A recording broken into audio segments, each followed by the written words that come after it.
Hey everyone, Chelsea here from So Simple Home. Today's project is a kitchen accessory project, if you will. We are making a self-binding casserole hot pad. So this one is actually just a little bit bigger than the one we're making. It's about an inch bigger on each side. The one we're making will end up being 10 inches by 14 inches. But this will hold your casserole dish. So here is a casserole dish, but it's a hot pad to go in the center of your table for whatever those big casserole dishes might be that you have, especially during the holiday season. This is something that you might want for your table to keep everything looking cohesive and festive, and it's a really fast project. So self-binding means that this fun mitered, these mitered corners and everything are all included in the steps and are really fast. So let's go ahead and get started. You're going to need three things. You're going to need the back side of your material. It is cut to 13 inches by 17 inches. And you're going to need the front side of your material, which is cut to 9 inches by 13 inches. And then you'll also need a layer of 100% cotton batting. I would not use a polyester because if you have a hot casserole dish, this polyester could melt. So 100% cotton, Wrap and Zap is a good one.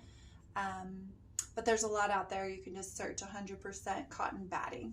You could do more than one layer. I am just doing one layer for the sake of time and all that goes into it. You could also use a heat resistant or reflective material underneath. But again, this is just for time's sake. We're just using the one. Okay, to start out with, we actually need to mark our pieces. So I'm just going to put them right sides together just for the sake of space on the same tabletop. But we know this top piece here is 17 inches. So we want to mark the center of that, which half of 17 is 8.5. So we're just going to mark at 8.5 here. And then we're going to come down to the opposite end and mark it at 8.5 as well. Then we're going to do our sides, which is 13. So half of 13 is 6.5. And again on this side, half of 13 is 6.5. So that's our back. Our front is 13 inches. So half of 13 we know is 6.5. Same thing down here. And then this way we have it at 9 inches. So half of 9 is 4.5. And half of 9 over here is also 4.5. Okay, so those are all of our edges that we need to mark for this. So now we're going to start the sewing. So we're going to take this first layer, the top section, we're going to match the center here with the center on the back and pin. We'll just put a couple pins. Want to make sure that that bottom layer lines up correctly.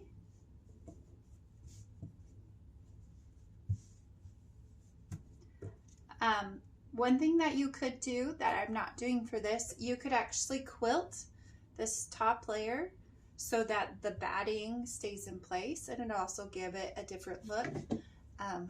Again, we're just not doing that for the fact that this is, I want it to be the easiest project, but you could definitely customize it. So to sew, we're going to sew from the top of our front layer to the bottom of our front layer. We're not going to sew any more than that. So we're going to start right there and sew 1/4 inch, seam allowance all the way down to the opposite side.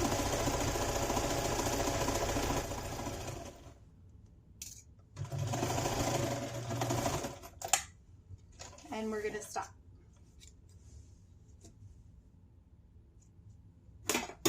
Just like that. Super simple. Okay, so it kind of looks like this, just a bit. Okay, now we're gonna go, we did the top, now we're gonna do the bottom.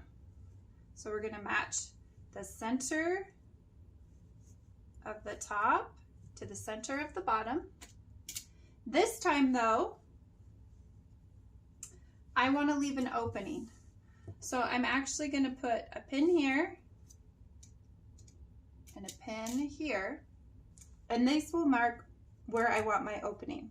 So I'm going to start sewing here, and I'm going to end sewing here, cut my thread, start here, end here. And that will leave a little opening in our self-binding casserole pad.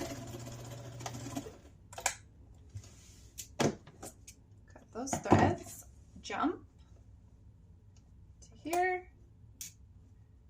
forward and back stitch,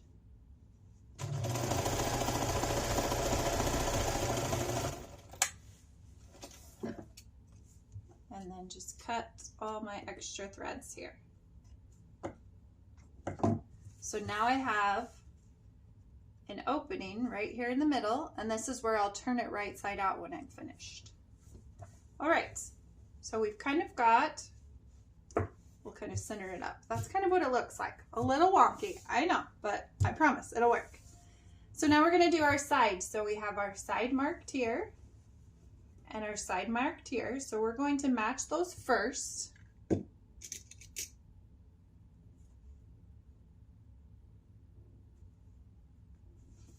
And then we're gonna pull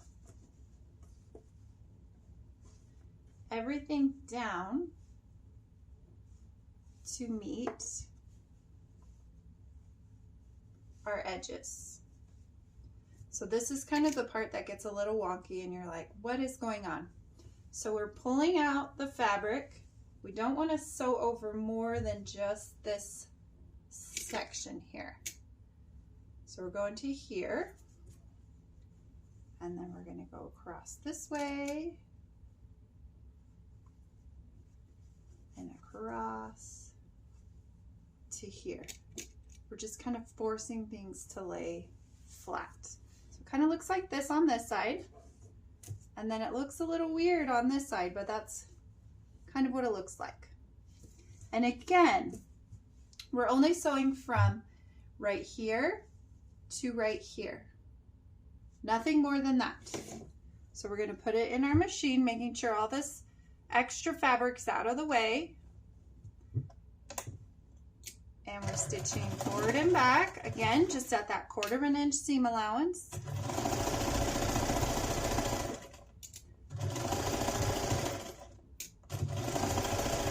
To this edge, just to that stitch we just made. That's it. We're just kind of closing the box, if you will. That's kind of what it looks like, all sewn up. So these are free flowing still. All right, we'll do the same thing over here, matching the centers.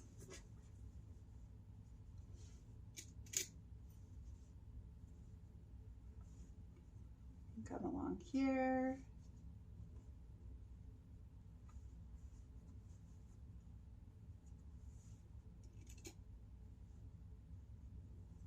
And then go across to this side over here. We're just keeping it out of the way.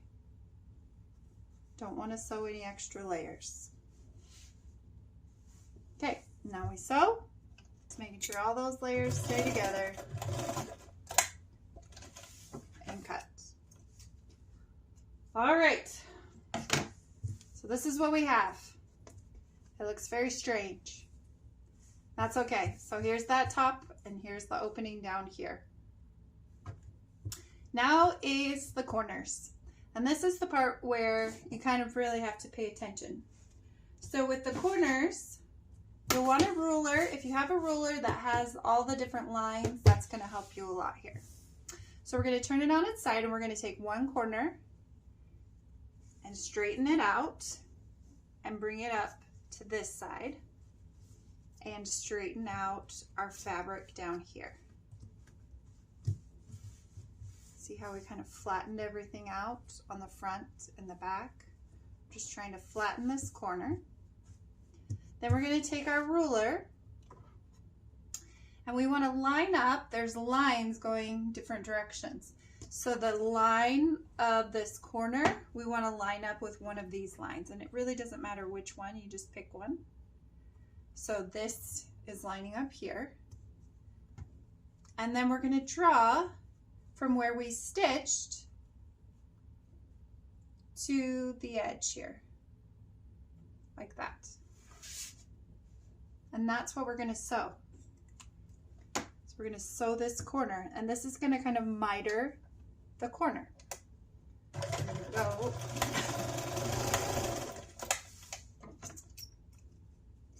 So we've sewn that corner here. Okay. Now we can do it for the opposite side, going this way. Okay, so we kind of straighten it out. We want everything to lay flat. We're gonna go this way. There we go. So everything's gonna kind of lay flat on both sides. And we're gonna take our ruler again, line up this line with the fabric, line it up right where our stitching is, and then we're going to sew all the way across.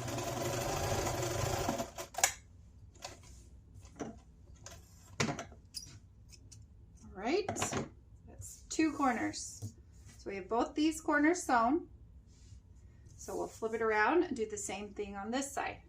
So this is kind of what it looks like. It is a little weird. See all this extra? It's going to lay flat once we're done here. So now we're going to cut off this extra material. So we're just going to come in and like 1/4 inch from the line we drew or the line we've sewn. We're just going to cut that extra. Oops.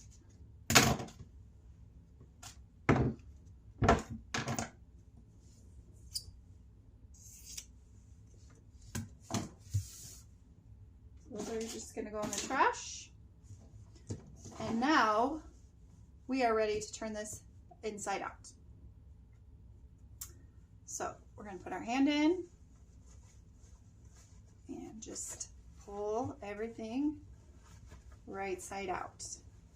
And then you can take your hand, if you have a wooden dowel or something, you could use that to poke those corners out so they're nice.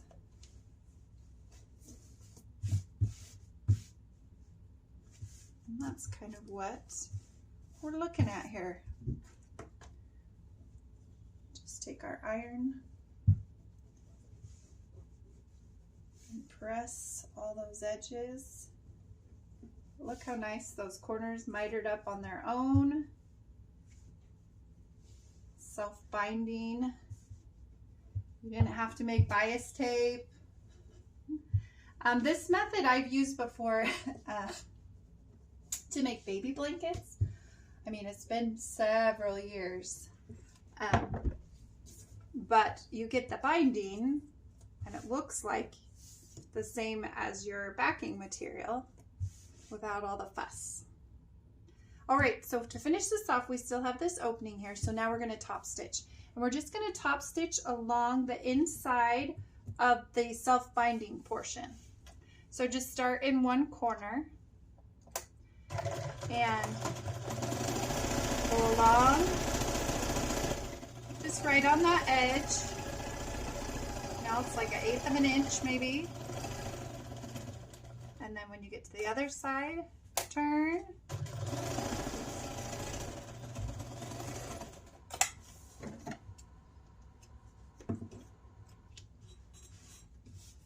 And there it is. We've got the top stitching all the way around, And we've got this center portion that has some extra padding for your casserole dish here. And that's a great size. If you, this one is, let's see, this is 2.5 quarts.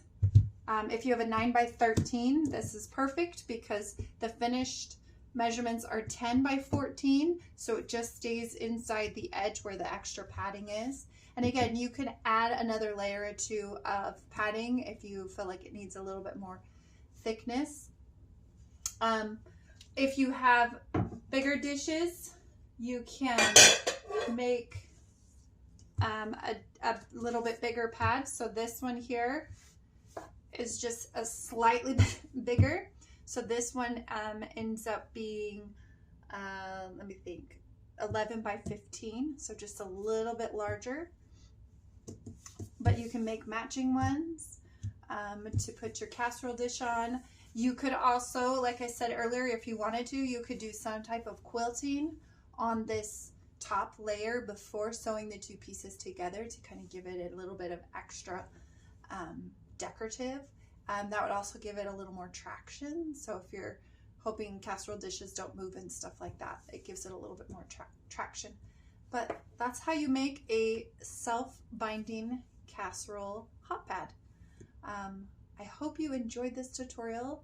I hope that if you have any questions or comments, you put them down below. For details on the materials and the measurements and all of that, as well as a step-by-step photo tutorial, if that works a little bit better for you, check out the link in the description. And I hope that you sew it up. If you do, make sure to let us know and let us know how it goes. We will see you guys in the next video.